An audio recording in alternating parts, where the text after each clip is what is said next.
I'm hoping that this defeat in Chile is going to rekindle a debate within the center left. The government of Mr. Boric never placed any ambition on the people. It didn't put a project out there. It was a useless government. You've seen governments like that in Italy. Center left government, they come in technocratic, they're useless. They basically manage the crisis. They don't come out there with a vision. The angry tide walks over people who are just managing the crisis. Is Italy a genuinely free country? We've talked about this before. So the umbilical cord of finance between Europe and the United States is intact. I don't think that's going anywhere. Now, there are serious tensions. He really tried to put the screws on India to break relations with Russia, but that backfired. Hello and welcome on 99 Media. In this interview, historian Vijay Prashad reflects on José Antonio Cast's victory in Chile as part of a broader right-wing reflux in Latin America. He argues that this advance is rooted in the failure of center-left governments to offer genuinely emancipatory projects, leaving popular discontent open to authoritarian law and order figures like Bukele and to empty developmental promises pushed by people like Milei. The conversation then broadens to China's growing economic role in the region and to Europe, where Prashad challenges the liberal narrative of a US-Russia plot, insisting instead on the deep economic indivisibility of Euro-Atlantic relations. The interview concludes with an analysis on the relationship between Russia and India and a more general consideration on the future of Europe. Enjoy the interview. Let's start from the Chile's election. Can you summarize for us how it went yesterday? Who were the candidates?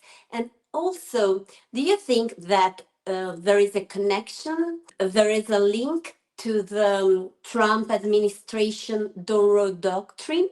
And what is also the possible impact of this election on Trump administration politics on Latin America? So, the first thing to say is that you're referencing the national security strategy of the United States that the Trump administration released. It's actually a very interesting text. People have dismissed it and said, it's worse than written by XYZ, AI maybe, but it's very revealing.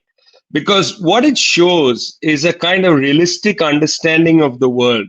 It suggests that the United States recognizes that, it should not directly confront, let's say, Russia in its quote unquote zone of influence, or China, that Europe is largely irrelevant, and that the United States has to take hold of its own hemisphere, that it has to take control first of its hemisphere. That's a core part of it. The reference to the Monroe Doctrine, unapologetic in the text. No more apology like Biden. It's not our backyard, it's our front yard. None of that. It's the Monroe Doctrine, yeah, and the Trump corollary to it. It's a direct statement, and in that, it's very realistic because the United States now sees it has many allies in South America and in Central America. Firstly, the emergence of Nayib Bukele in El Salvador is a godsend to the Trump administration, because Mr. Bukele has effectively positioned himself as the warrior against crime, and positioned himself with this view that if you go into poor neighborhoods, the criminal is the biggest problem of the poor, not poverty, not unemployment, not any of that. So just allow the police to go in and just snatch the criminal, which means they can take hundreds of people, throw them in prison. You don't need a trial. We'll have some sort of summary justice. And this Bukeleism is actually quite infectiously popular in parts of South America. You will know that recently in Brazil, the police in Rio de Janeiro went into a favela and killed 122 people and just walked out. Nothing has happened. There is no outcry. Yeah, that's Bukeleism in Brazil, which has a president of the center left, Mr. Lula. So one is this Bukeleism, very, very much being pushed by the United States and its allies across the region.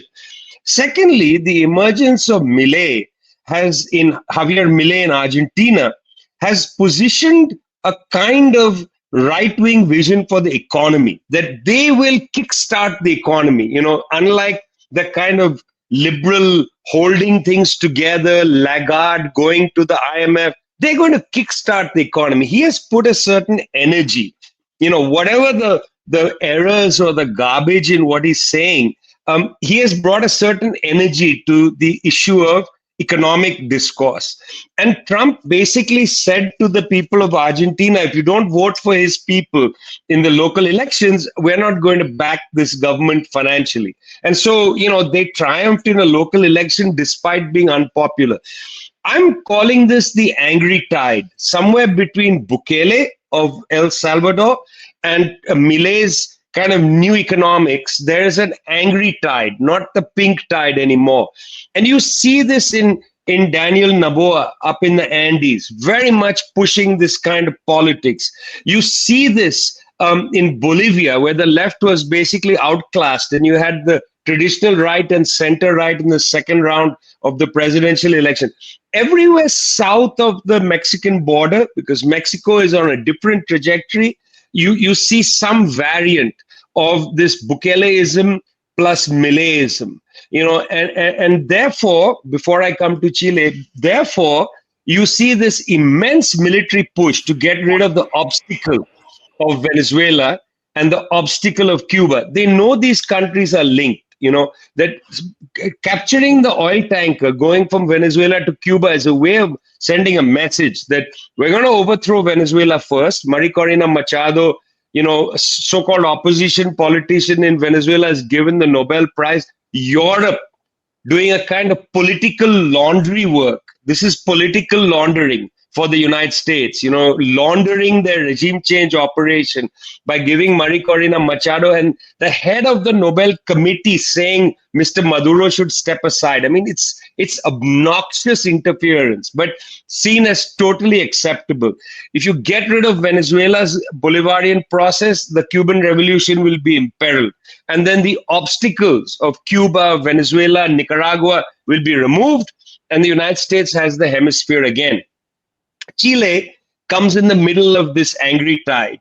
Jose Antonio Cast, whose father was an actual Nazi, who was removed from the concentration camp where he was being held for trial by a combination of US intelligence and the Vatican. They brought him and his two elder children and his wife to Chile. His elder son, Michel Cast, was one of the early Chicago boys. A policy started in 1956. He was sent to Chicago, educated economics, became one of the economic advisors during the military dictatorship of Augusto Pinochet. He died in the 1980s. Jose Antonio was born in Chile to a Nazi father, actual Nazi father, not a Wehrmacht father.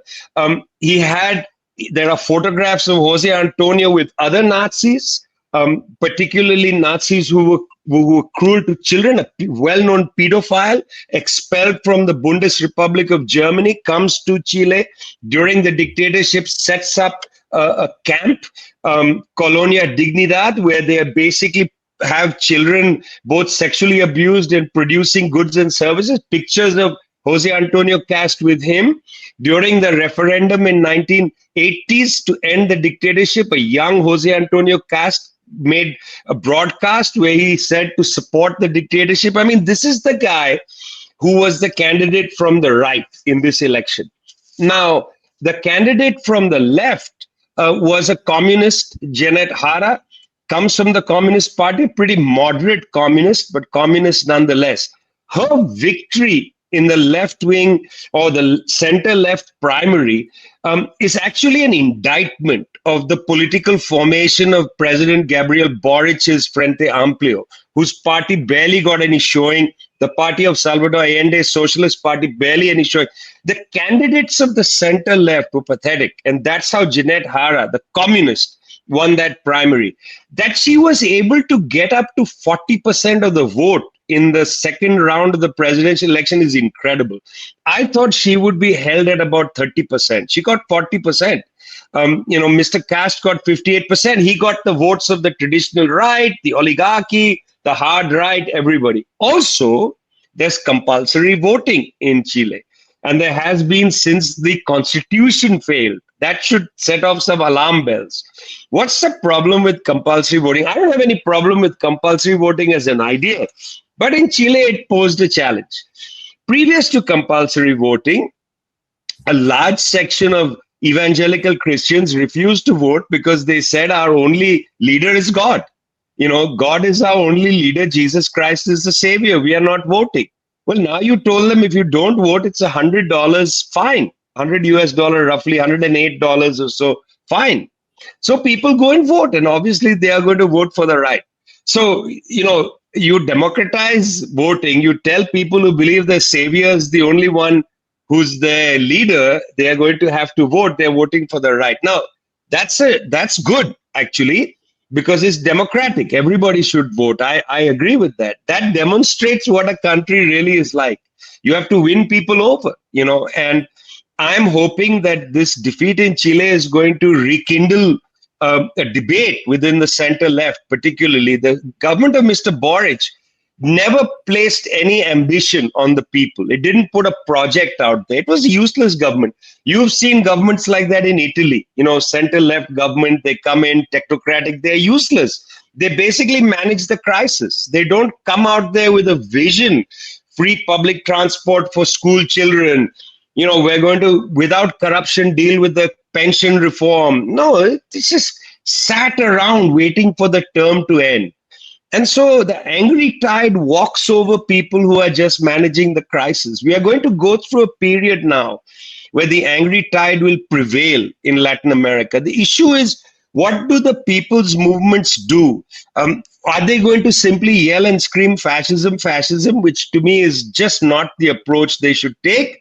Or are they going to say, what is our project? I mean, what are we going to offer people? We can't just be team B to fascism, saying that, look, we are not as bad as them.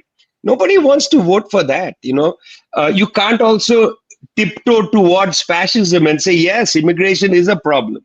Because then why should I vote for you? I'll vote for the real fascist, not the person who's a liberal who sounds like a fascist. So what is the project of the center left is really the question. And I hope the Communist Party as well in Chile comes out with a reflection saying we need a stronger idea, vision, not only for Chile, but for the hemisphere. They need to contest the Monroe Doctrine by saying we have our own vision, the Bolivarian doctrine. Vijay, and another factor is the presence of China in South America. No, that is like in the NSS, it looks like, okay, we don't bother you in the Pacific area, but it's not true. But let's say, okay, and you, I mean, you have to admit that Latin America is our backyard. But in the following days, China has published a white paper on Latin America where they affirm that, I mean, it's none of your business what we are doing in Latin America. We will follow our path of collaboration and economical integration with Latin America, and we don't ask nothing from a geopolitical point of view in return. It's just a win-win cooperation with another piece of global South. How it looks, the Chinese answer to the NSS confronting in Latin America? Well, look, firstly, the facts are interesting on this. There are, of all the Latin American countries, only 4 of them have China as the largest trading partner. Now, admittedly, one of them is a very big country, that's Brazil. Brazil is the largest economy in Latin America, and its main trading partner is China, not the United States. The other is Chile. Chile, from where I'm talking, its largest trading partner is China. It's not the United States. And I'll come back to that in a minute. Peru is the third, and Venezuela. These are the 4 countries in Latin America whose largest trading partner is China. But this is going to change because as the Chinese have built a large port in the Andes, we're going to see Ecuador trading more with China. Colombia is going to trade more with China. We're going to see this change. And by the way, this is largest trading partner. If you look at trade volumes, China is very close to the United States in many of the other countries. It's not it's not a question where the United States is enormous.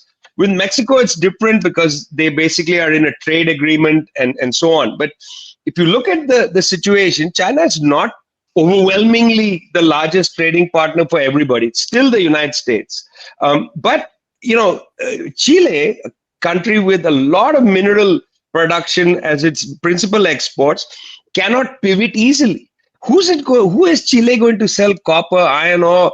It can't sell it to the United States. United States doesn't yet have the industrial capacity to absorb all that. The Chinese do. They are absorbing the iron ore, the lithium, the copper, and so on, other rare earth metals. Maybe the United States would like to change that. Maybe they would like, but it's not a 1-year project.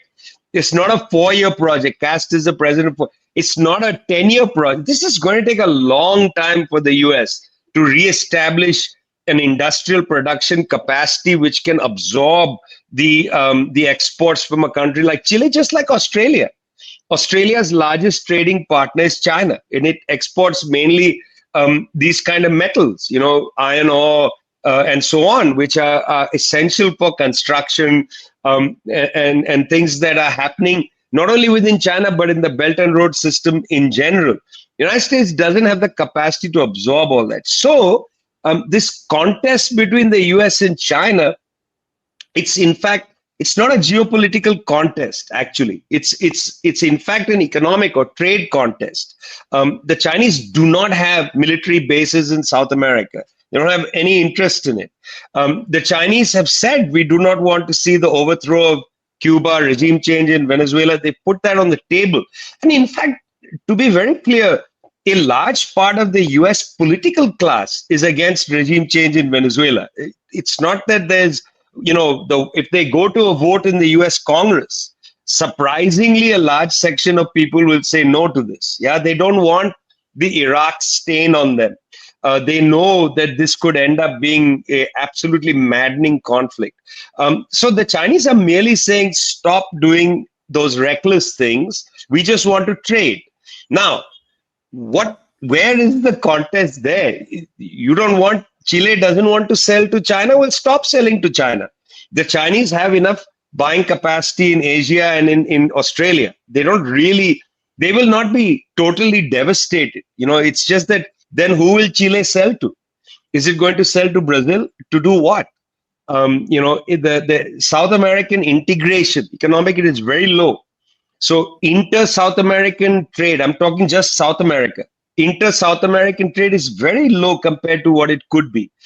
Is Milei going to absorb Chilean iron ore and build a steel factory in Argentina? Actually, that's a good thing. I would actually be in support of that. In regional integration. Let's have more regional commodity chains. Let's have a steel factory in Argentina. Fine. But it's not going to happen. Who's going to finance it?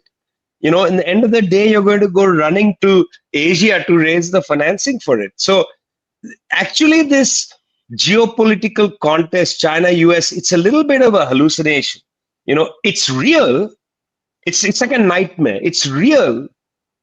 It's scaring you. You're sweating. But you know that it's not actually happening.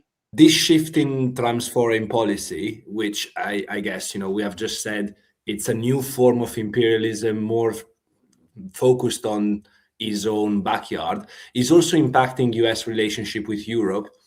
And do you think that there will be a complete breakdown of relationship with Europeans, and to the point that it might have impacts also on the future of NATO? Because, as Europeans, this new posture of Trump, which is trying to reach a detente with Russia, has got a dialectical positive side, which is, potentially no war in Europe, but it looks as if the European elites are waiting for the old neocon democratic American partners to go back to the old policy. I don't know what you think about this.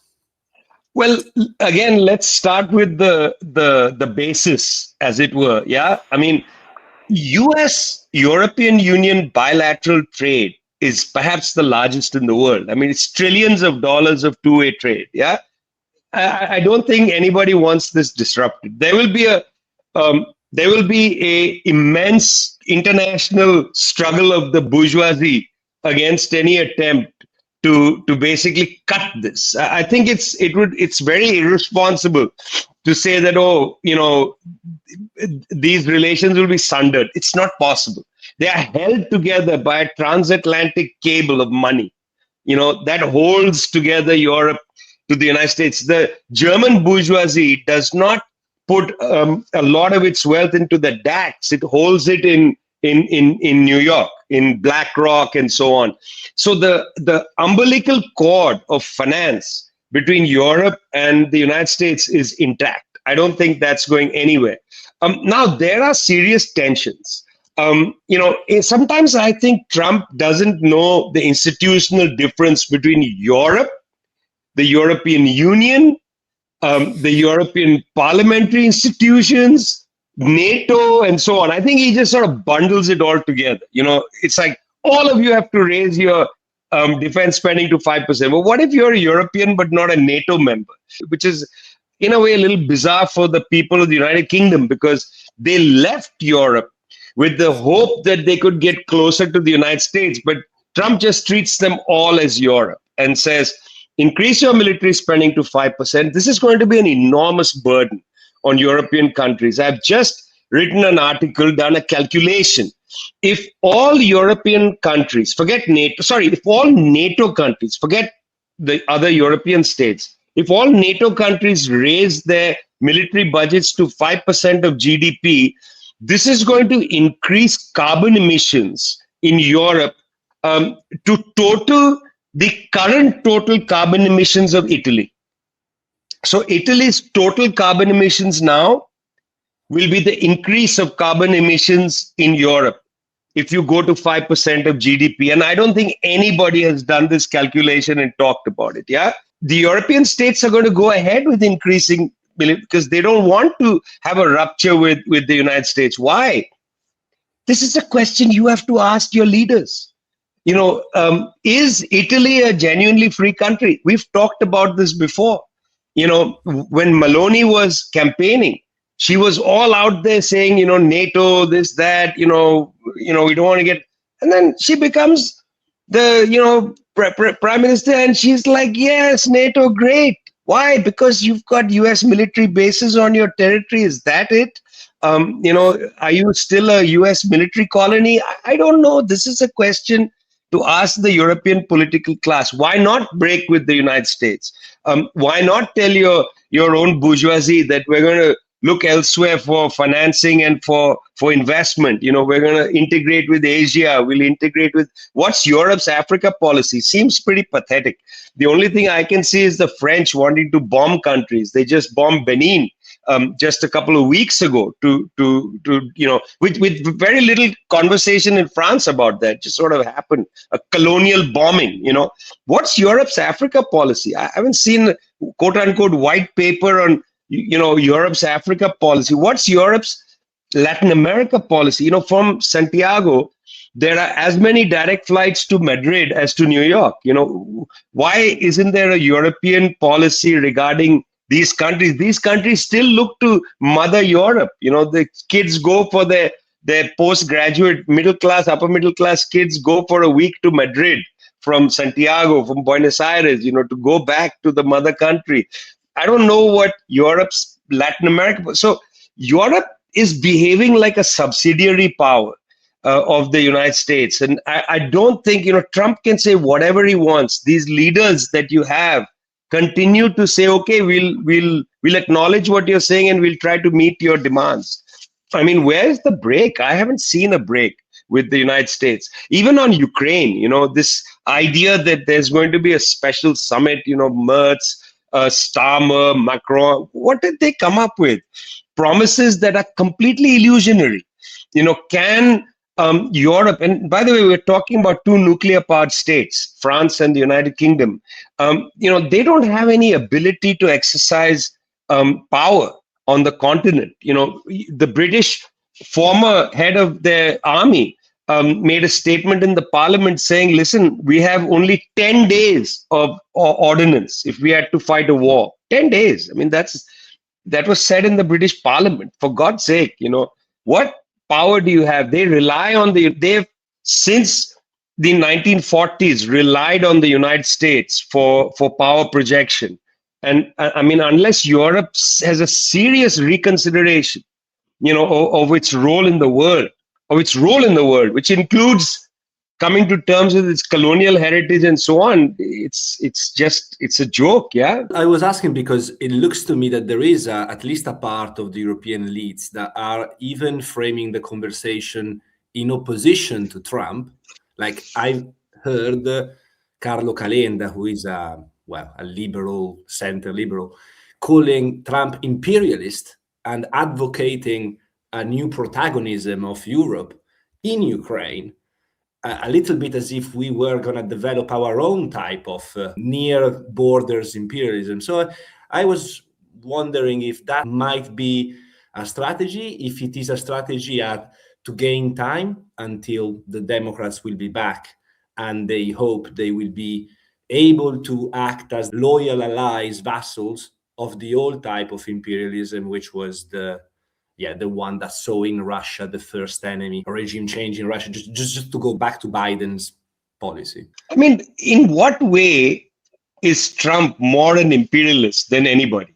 I mean, it's actually a totally misleading characterization. It's to personalize the structure of imperialism. I use the word imperialist is an insult. Yeah, you're an imperialist. Trump is an imperialist. But that doesn't imply that Trump personally is driving imperialism. Trump is also being carried by the structure of imperialism. This is greater than Trump. Yeah, we can't personalize this. So I'm sure that there are all kinds of liberal elites that are frustrated. They don't like maybe the language that he uses. They don't like that. They don't like the language of their own far right of a special type. They don't want in Italy the Northern League and so on, those people who just talk about immigration and they celebrate the fascist past, and they don't like all that. They are unhappy with that. You see, in their dinner parties, they would prefer not to have people be indecorous. They like a certain decorum. But that's the difference between decorum and indecorum. I mean, Trump is a barbarian. That's true. He talks really offensively. He says things like, I'm the only one who predicted this about interest rates, so I should define what the federal... I mean, he talks in a way that's indecorous. He's not the person you invite to an elite party and he's got the elite niceties. He's in that sense a little bit of a barbarian, but that's like the barbarian of Nigel Farage, who stood at the gate when he was a prefect in Dulwich School and said to one of the few black students there that, why are you here? What are you? He was absolutely openly racist and offensive. Yeah, that's not pleasurable. That may be okay in the men's club, when the 5 men sit around with their cigars and they talk openly racist. But in front of other people, they would prefer their decorum. When Biden says, for instance, Latin America is not our backyard, it's our front yard, that's equally offensive to a Latin American. A Latin American is saying, I'm neither your front nor your backyard. I'm my own yard. Yeah, I'm not yours. So Biden's so-called decorousness, you are not the backyard, that's offensive. The back garden? No, you are my front garden. Yeah, I'm nobody's garden. So that level of difference between front garden and back garden, does it make Trump the imperialist because he said it's our backyard, and Biden less an imperialist, front yard? Of course not. And of course, that's not what you and I believe. But other people may want to exaggerate these minor differences and say, oh, Trump is the imperialist. And so let's return to normal imperialism. What is normal imperialism like? It's polite imperialism, where we politely behave the exact same way Trump is behaving, but we are polite and genteel, and we don't like to use racist words in public. We just say that, when we go to our clubs and so on. I mean, I was in Rome not long ago, And it's so interesting that when you are in Rome and you go down the Colosseum road that goes to Mussolini's, or rather the Vittor Emmanuel II monument, which was Mussolini's office, yeah, the fascist architecture is everywhere. I know that building was built before Mussolini, but it has a kind of proto-fascist feel. But you go around the corner, and there's a sign on a building that said something like, "This road was cleared by Mussolini." It's untouched. It's praise for fascists for removing a working class neighborhood, untouched. I mean, it's amazing how even genteel bourgeoisie can live cheek by jowl with its fascist history, without any embarrassment, cheek by jowl, yeah. And let's be very honest that since 1945, Italy, as an example, has had many center-left type governments that could have come in and said, "Look, we have to do something about the fascist architecture in our cities. Our children can't grow up believing that what is the history of Rome? It's the empire in the ancient world, and then it's Vittor Emmanuel, and then Mussolini up there as his office. What about working class history? How do we talk about how do we make that the centerpiece?" I was very interested, by the way, many years ago, studying how Berlusconi systematically smashed the study and teaching of communism in Italy. Systematically smashed working class memory systematically, and the postmodern academics never really knew how to fight that. They sort of surrendered in that wake. Also, many of them anti-communist in their own soft way. Yeah. So, I mean, what I'm basically saying is that we are stuck in a kind of quandary where we are going to have to deal, as this angry tide rises, with a section of the bourgeoisie that will come running to the center left and say, "We want to join you in the fight against the imperialists." And we have to really think, is that the alliance that's going to save the world, or do we build our own project and say to that bourgeoisie, "Submit to our project. We are not submitting to you"? It's very interesting this, because one of the favorite narrative that we have nowadays in Europe is like that there is this axis between Trump and Putin, together with the far right in Europe, and that their goal is to destroy the European Union. But I mean, it's likely. It's not. But what it's not likely is this axis between the US and Russia, from my point of view. What do you think? I mean, because as you stressed in the beginning, the NSS bring this new frame, no? That is mainly also the wording of the nation state as the real center, no, the most important bricks in the international structure, and multinational organization are enemies of the independence of nation states. Do you think that from this point of view there is kind of shift in the imperial strategies, like say is the end of the liberal globalist hegemony, and now so we have to find some more ideological reactionary route for I mean another still led by the US, but with allies that have their own capabilities of fight for Western civilization, let's say. Yeah, I mean, this is the question of the hour, what you're asking. It's a really important question. Firstly, the right has not fashioned an economic vision for the whole world. They don't have a unique economic vision. As I said, Javier Milei, his vision is effectively a kind of energy he brings to the debate, but no new ideas. I mean, there is nothing interesting about his ideas. Okay, he wants to strengthen the peso. He succeeded, but he didn't, because there are no capital controls, he didn't understand that when the peso was strong, the elite just went out of the country. I mean, they just decided to exchange the peso and get other currencies and just wait. And that weakened the peso, but they were fine because they were holding other. It was basically currency warfare. Yeah.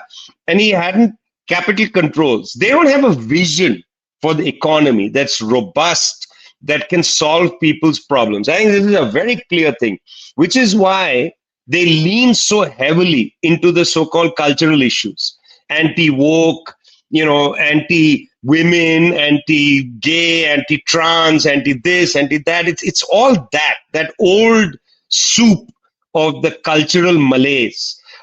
Okay, you say, well, Putin and Trump and the right wing in Europe want to destroy the EU. Let's face facts, guys. Let's just face facts. The first assault at the EU came from Great Britain, didn't come from Russia. I mean, it was in Britain that the Brexit moment came in and spawned debates of Lexit and Frexit and whatever it is, Mexit and Ixit and I don't know how many it's, yeah. It inspired a revival of a right-wing anti-EU across. Vijay, sorry, just one thing. In Italy, they always say that the Brexit is a maneuver, has been led by Putin. It's because of Putin, Brexit. But that's not true. I mean, that is entirely not true, because then you are saying that the British electorate are completely misled. I mean, the British electorate had a fierce sense that their problems of deindustrialization in the north of England and so on was because of the European Union. I mean, whether that's true or not is a separate issue. These are people living in Sheffield, in Leeds, in cities like that, even Manchester and Birmingham, who have seen their factories disappear an entire generation, and then a second generation, and then the beginning of a third generation without good factory employment. The coal mines shut down, whether it's in Wales or again in northern England. The so-called red wall of labor that went to Brexit in the election before the Brexit vote. I don't think Putin had a role to play in that. I think that was people frustrated by the collapse of the economy searching for an easy solution. And the exit from EU was the easiest solution. You can see that in the French far right. You can see that in the far right in Germany. There is a frustration that the people are trying to find an easy scapegoat for. In the far right in Germany, it's immigration. In the far right in France, it's Islam. And to some extent, the EU started during the Brexit debate. So the far right is always seeking easy answers to the actual problems that people have faced, which is multi-generational poverty in former factory towns. It's what I think Tronti, the Italian writer, called the factory deserts of northern Italy. Yeah, the old factory towns outside Milan and so on, where there were factories, hundreds of thousands of workers employed. Suddenly the mills are silent, the factories are silent, multi-generational despair. It's different from the despair of a village in the south of Italy, where there's never been economic vitality. This is the collapse that has produced frustration. You grew up in a house with photographs of your grandparents wearing a suit, and they look prosperous because they were part of the working class. They were in trade unions. They had a certain culture, a certain life, and then the descent from that, into absolute multi-generational poverty, drugs, and so on. You're looking for an easy answer. Brexit came from that. This anti-Islam thing in France, this is just a characteristic of the far right having no real answers, then positions these easy solutions, which lead to violence, death, etc. But they are actually vital solutions. By vital, I mean they have a real character. If you hate migrants in Italy, for instance, you can see migrants everywhere, and you can see migrants doing a lot of jobs. So they appear to be taking away your job. You don't have any expectation that you yourself are going to go and be a delivery driver. Okay, you don't want to do that. You don't want to do that. You don't want to go and pick fruit in the south of Italy. You know that. But you still are frustrated that they're taking your jobs. That's not a job you want. Don't try to rationalize these arguments. These arguments are about feeling as well, emotions. and the right has mobilized these emotions. That doesn't mean they have an answer to any of it. But part of that emotional thing is the EU is the problem. Now, I think I don't have any position on the EU personally because I don't have any stake in it. It's your democratic institution. You decide to leave the EU, it's up to you. I'm not a citizen of any country, so I don't have a position on that directly. But let's take NATO. I think NATO should be disbanded. I am in full agreement with anybody who says disband NATO, because NATO is no longer a European institution. It's attempting to destroy the world, destroyed Libya, getting involved in the South China Sea. I mean, NATO should stay out of everybody's business. It should not be involved. If the United States bombs Venezuela, most likely it will use Dutch bases in the ABC Islands, which are still colonies of Holland. That's Aruba, Bonaire, and Curacao. The ABC Islands just off the coast of Venezuela. US has landing strips there. I mean, this is ridiculous. NATO would actually get involved in a regime change operation in Venezuela. There's no discussion in Holland about this. And I'm telling you, I doubt there's any discussion in Italy or any other country, NATO country, that NATO might actually get dragged into a regime change operation in Venezuela. So I can see people saying, why should Europe do this, or why should Europe do that? Again, there are different institutions. I'm looking forward to the day when NATO is disbanded. When it comes to the EU, that's a decision for the people of Europe. But I also can see how the far right has mobilized Islam, migrants, the EU, etc., as the enemies of the people. And therefore, if they go, then your problems are solved. Now, you can see from the UK that when you leave the EU, or when you leave the common market or whatever, you don't solve your problems. You get rid of quote unquote Islam from France, it's not going to solve your problems. You get rid of migrants from Italy, it's not going to solve your problems. Your problems are deeper than that. But it's the easiest solution. And I think that's the cause of this sort of anger, this emotional, maybe doesn't matter whether it's rational or not. It's rational in that it mobilizes people into politics. In that sense, it's completely rational. It's irrational in the sense that following through with that idea doesn't solve your problems.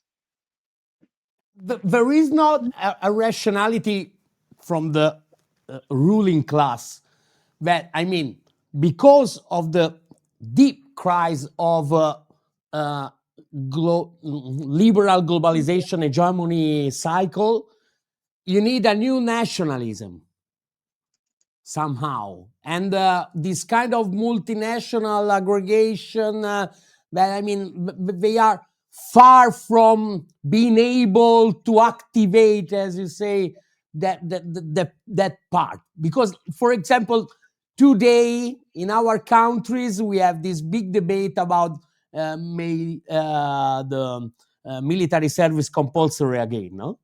And you have nobody want, nobody at all. But and maybe, I mean, just one solution is to give back power to the nation state and to reinstillate some pride about so nationalists like that looks a little bit, I don't know if clever, but rational, no? To say, okay, this kind of globalism has lost, and now the only answer we have is try to reignite nationalism. Do you think that is something they are thinking about generally?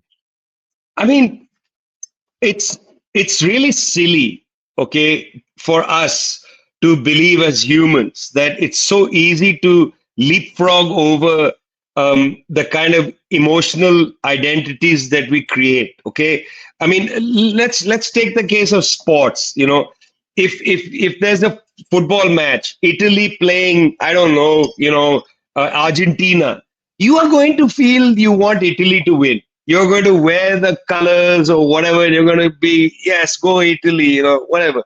I mean, it's very difficult for a person. Like when there's a cricket match, I write about cricket. I'm a huge cricket fan. India is playing anybody. I'm always supporting India. Okay. That's just the way it is. Yeah. Always. Because I have a great emotional attachment to the idea, to my sports. I mean, it's irrelevant. It's there. And also politically, the national container is where most people settle accounts with their problems. You can't settle accounts with your problems with the United Nations or with Europe. You're settling accounts with the municipality. You're settling accounts with your district, with the province, with your country. That's where you settle accounts. You want, because these people are meant to be your representative government. You believe that your mayor has to represent you. You have a problem in the city, you go to the mayor, or you run for office there with a different platform and so on. You can only settle accounts in places where there's some democratic instrument. However you understand the democratic instrument, it's differently designed in different countries, but you need that as a human being. And the national container is going to be with us for a very long time. I mean, it's just going to be there. And we have seen, as a consequence of the great sense of despair in the world, so many problems not being solved. Okay. I was surprised. The UN has a report, 1 million people die of loneliness every year. I mean, that gripped me, that 1 million people die of loneliness and loneliness related illnesses. I mean, it's a horrifying thought that people just wither away from loneliness, old people and so on. Yeah. And you know what I'm talking about. We have friends who are like that. Yeah. They retreat into themselves. They develop various problems. They can't leave their house, or when they leave the house, they don't want to talk to anybody. They wither away. Yeah. This is ridiculous. So who's taking care of all these people? It's not going to be the globe or humanity. It has to be your concrete representatives in one way or the other.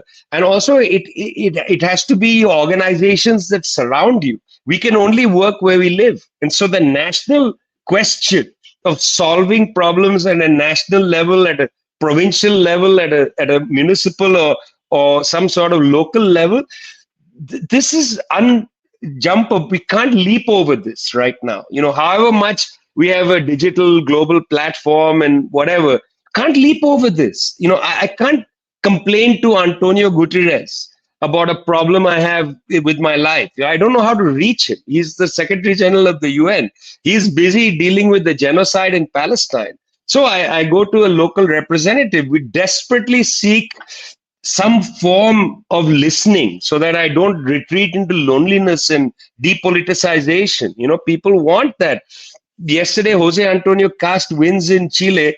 There were cars driving around the city of Santiago, just blowing their horns, flying the flags. Okay. At one level, I was like, oh my God, the right is out on the streets. The other level is you feel that people felt represented. They were represented. They said, okay, our guy won now and we're going to drive around. It's like after a football match, yay, I mean, Roma won the cup and we're going to, I mean, that's what happens. It's the same genre of expression. Yeah.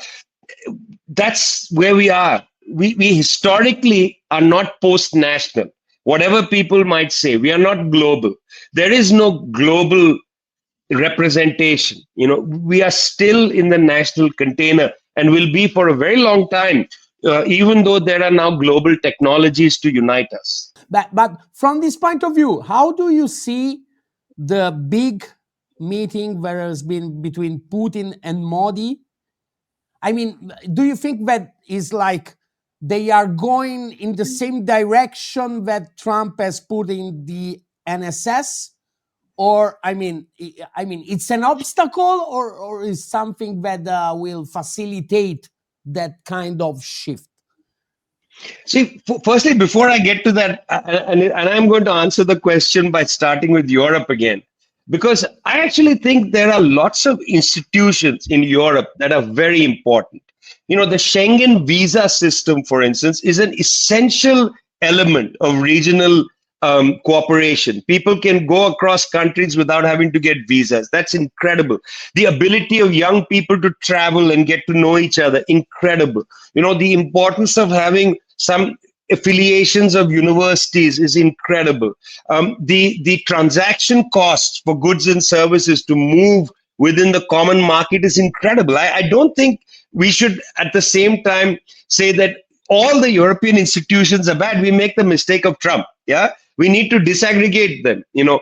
Okay, the Brussels bureaucracy is a completely undemocratic bureaucracy. What gave the so-called bureaucracy in Brussels the right to have a foreign policy? And we can debate that, but that doesn't take away from the importance of the Schengen visa. I mean, imagine you'll have to line up again to get a visa to go for France, to fill in a form. Even if you had to do it online, it's a pain.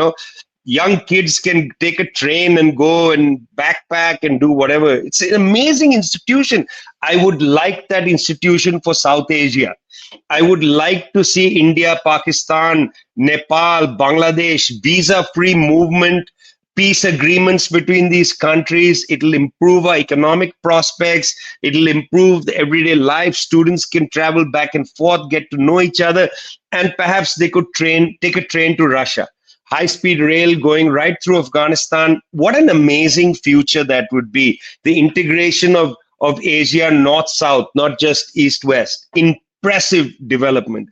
The Trump role that he's played in sort of pushing Modi towards Russia is very important. And for that reason, I say thanks to Trump. I mean, he really tried to put the screws on India to break relations with Russia. But that backfired in a really interesting way because India cannot afford, for many reasons, to break relations with Russia. Most of them have to do with oil prices. But also there's an old relationship. And I am very, very hopeful. Okay, I'm going to say something completely non-materialist.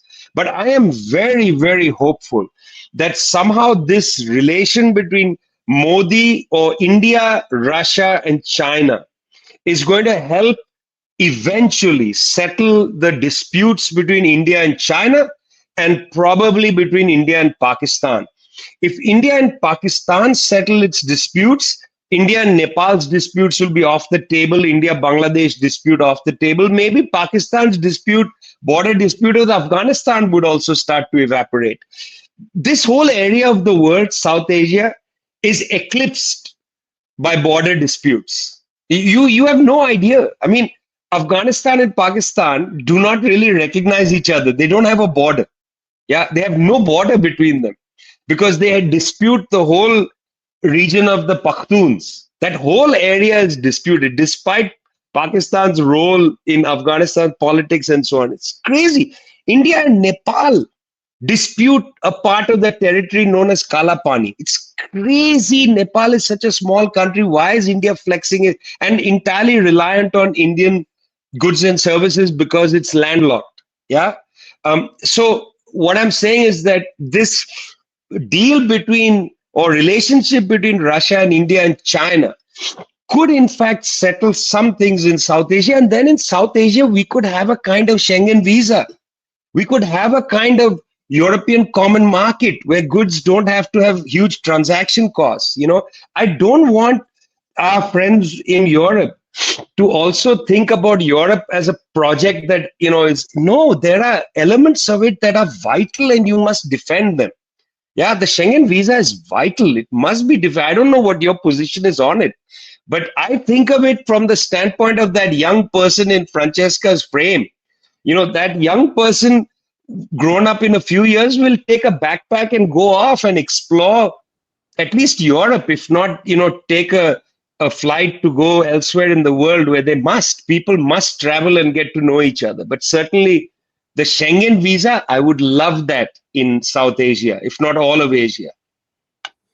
No, but I think that nobody is really against Europe per se. It's against what Europe has been in the last 30 to 40 years, especially with the common currency that has, superimposed a form of Maastricht, not Schengen. Exactly. That's it's the economic side of the European Union. It's used to ultimately create an internal form of imperialism of Germany against the other countries. Lock us into a fixed exchange that doesn't allow us to devalue, doesn't allow us to have an autonomous economic policy. That's the problem. It's not that we're not like right wingers against Europe because we don't like Europeans. That's just stupid. At least that's my. Also, if we don't love French, No, that's true. you're right. You're right. No, You're right. But again, there's an interesting place here to discuss about monetary policy and also fiscal policy. Because on the one hand, I think one does need a mechanism to reconcile trade without having to go through the dollar. I think that's absolutely true. If the euro was merely a trade reconciling mechanism, it would be invaluable. Yeah. The problem is that the euro links both fiscal and monetary policy together. And so, in a country, your own budgeting is constrained by access to excess dollars. Yeah. And you're constrained by the European Central Bank and its policy decisions, which are totally undemocratic for countries. And I 100% agree with you. But even there, we need to think of disarticulating what that is. Because I think, for instance, it's interesting in South America, it's the left that argues for a South American currency to reconcile trade. And I have a feeling that the right may pick that up because it's actually a rational desire to have a currency to reconcile trade. The issue is if it becomes the continental currency and then supersedes national central banks and the ability of a national government to create its own fiscal policy. I think that's like if your budgeting is constrained by let's say universal currency, that's unacceptable. Yeah. But Vijay, I wanted, because when I asked you about Putin and Modi meeting, you talked about China, but because there is also one more pessimistic point of view that is said, like it's something that is in the reverse Kissinger strategy of Trump, is a kind of attempt to build, to shift Russia away from China. You are optimistic about that this dialogue is not excluding China, but it's a path, one more step towards having a dialogue with China also and trying to settle divergences between these nation-state countries. Yeah, I don't really want to exaggerate any of it because, in a way, this is also a let's say accidental meeting in one way. I don't know if you saw the outcomes of the meeting, but they were largely minor compared to what had been expected or anticipated. Yeah, so I don't really know whether we should, go beyond the baseline of this meeting. In my view, I think it's probably going to be a first step in a long process. In my opinion, it's a long process. Let's see what happens. India will be under a lot of pressure from the United States to act in a different way. Modi already has been saying happy birthday and so on to Netanyahu, sending love messages to Trump on Twitter. Modi's Twitter is very indicative. He meets Putin and then he sends Trump a message on Twitter. So it's very difficult. I know what the pressure is on India, the economic and political pressure for a kind of Asianism. I know that pressure exists. That's why Modi went to Tianjin for the Shanghai Cooperation Organization Summit. I know that pressure is there on this government, but it's also a right-wing government which has its own sensibilities. And we'll have to see where that goes. You see what I mean? Again, it's really hard to be too direct and clear about Modi's politics, because I think he is also going through a little bit of a transitional moment. I'm talking about Modi now. This is not Indian policy. Indian policy, a rational Indian policy is different. A rational Indian policy would have gone in a different direction 30 years ago. Okay. It should have made a peace agreement with, if 50 years ago, with Pakistan. 1971, India held hundreds of thousands of troops after the formation of Bangladesh. That was a huge bargaining chip. Should have had a deal at that point, but there was no deal. I mean, I don't know, the Indian bourgeoisie and the Pakistani bourgeoisie have not been clear about the need to settle that. I mean, they will benefit economically from it. I mean, all of these things are not rational. Some of these conflicts are irrational. The amount of the huge markets available to each side on other side of the border, similar language, I mean, things like that. Punjab, the two parts of Punjab partition between Pakistan and India, even those markets are enormous. And they speak the same regional language, Punjabi, Hindi, Urdu, etc. I mean, it's that level of irrationality has set in. When you talked about the national container can both be rational and irrational. It can set off all kinds of limitations, which are just hard to walk away from.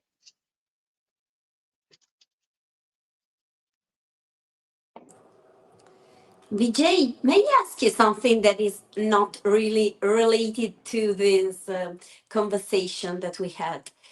But I'm sorry, you are the only Indian historian that I know. So I would like to ask you something about that, because liberals really like to explain us how we should protest. They always tell us that we are violent, and we tell us that we are violent both on the streets when we make a protest on the streets, a peaceful protest actually in the streets, and also when people try to free themselves from the colonization. So there is always a certain moment where a liberal say, you should do like Gandhi. So I want to know, is this a myth? Because we study history at school in a very Eurocentric way, so we don't really study the Indian history. We just say that India had a peaceful struggle, and they obtained peacefully their independence from Britain. So is that completely true, or is just a liberal myth that they weaponized against us, actually?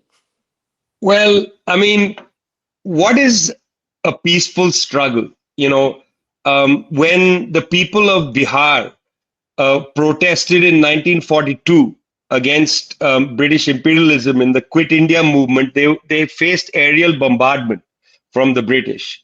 In Gujranwala district in 1919, when people protested again without violence, the British aerial bombarded them. 1919, 1942. I can give you hundreds of examples of British violence. In Jallianwala Bagh, few days before Gujranwala bombing, in April of 1919, people were peacefully protesting in a square. The British brought in a cannon. It's famous. It's a scene in the movie Gandhi. Opened fire and killed an unknown number of people. They jumped into wells, died on the spot. We don't even know the total. Hundreds of people were massacred in cold blood.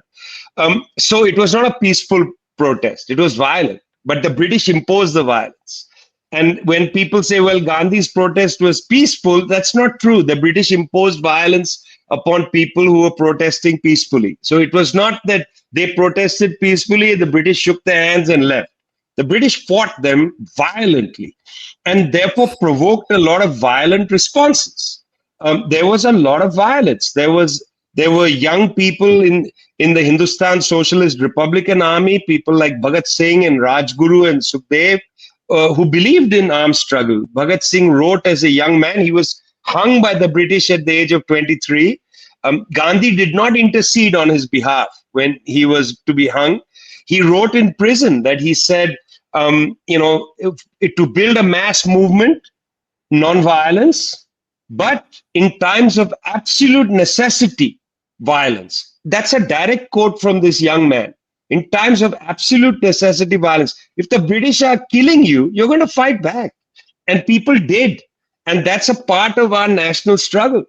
There were people who took up arms against the British across the country, including in Telangana in the 1940s, in the center of India. I mean, the peasant struggles were always armed.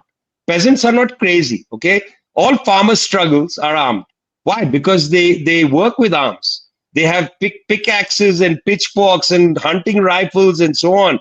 They are not going to go to face certain death. When in 1922, Gandhi called a protest, non-cooperation movement.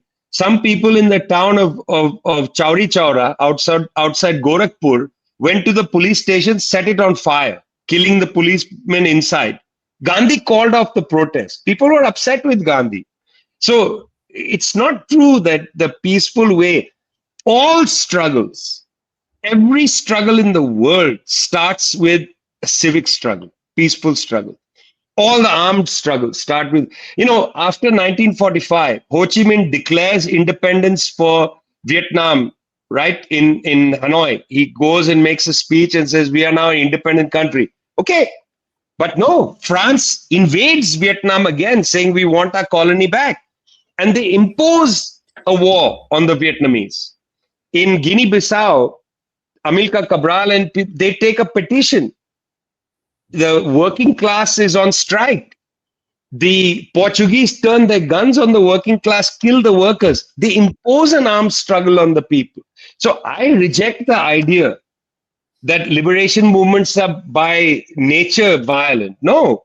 Look, when the Algerians said we want our independence, if the French had said, okay, goodbye, there would have been no war. The war was the colonial structure. That's what the war was. Yeah. So in all these cases, including in India, the first struggle is always peaceful. Nobody starts with picking up the gun and going, unless you've already imposed violence on me. The colonial structure is a violent structure. That goes without saying. But the first act of an independence movement is to walk up to the local district official or to walk up to the police station and say, please disband yourself and don't treat us like this. And then the police opens fire and kills somebody. Then you run off to the forest, bring your hunting rifles, and you start the war against them of national liberation. That's a war in response. Okay. The colonial forces always impose the first shot. These are wars in response.